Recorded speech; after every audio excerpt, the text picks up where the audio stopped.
Hello students, welcome to Ritu mathematics classes.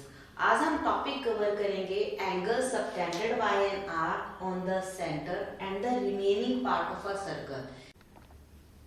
इस circle में D ही हमारे पास एक आर्क है और D C E remaining part of a circle है, जिसपे हम एक एंगल बनाएंगे with the help of a two rays. तो हम रे बना रहे हैं C D and C E. C D रे एंड सी ई रे से हमारे पास अब एंगल आ गया डी सी ई, जो कि बड़ी आर्क पे बना है सर्कल की with the help of C D and E. अब हम देखते हैं ये एंगल कितने डिग्री का है। तो हम इसका एंगल प्लॉट कर रहे हैं। ये हमारे पास एंगल है, आप चेक कर सकते हो एंगल हमारे पास 51.21 है। मीन्स आप कह सकते हो कि जो हमारा अल्फा एंगल है वो 51 डिग्री है। ठीक है, अब हम बाकी एंगल बनाएंगे on the centre of a circle.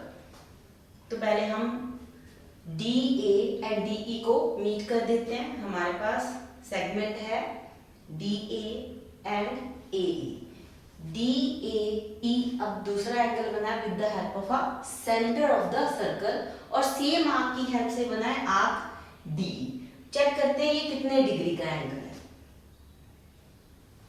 Check करो, ये एंगल जो बिट्टा बना है that is 102 which is double from 51 degree. It means अगर सेम आर्क हमारे पास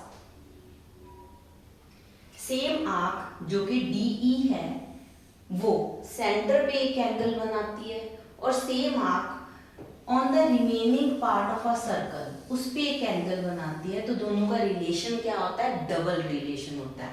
कहने का मतलब angle D A E is equal to two time of angle D C E. तो ये हमारे सर्कल का एक टॉपिक है, angle subtended by an arc on the centre of the circle is double the remaining part of the circle.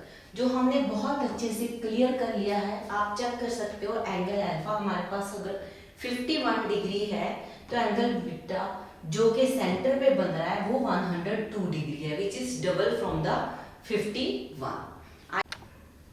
अब अगर angle में ई जो हमारे पास पॉइंट ई है, अगर एंगल उसकी हेल्प से मैं एंगल चेंज कर रही हूँ, यहाँ पे 102 से अगर मैं चेंज कर दूँ एंगल को, सपोज मैंने यहाँ पे रख दिया।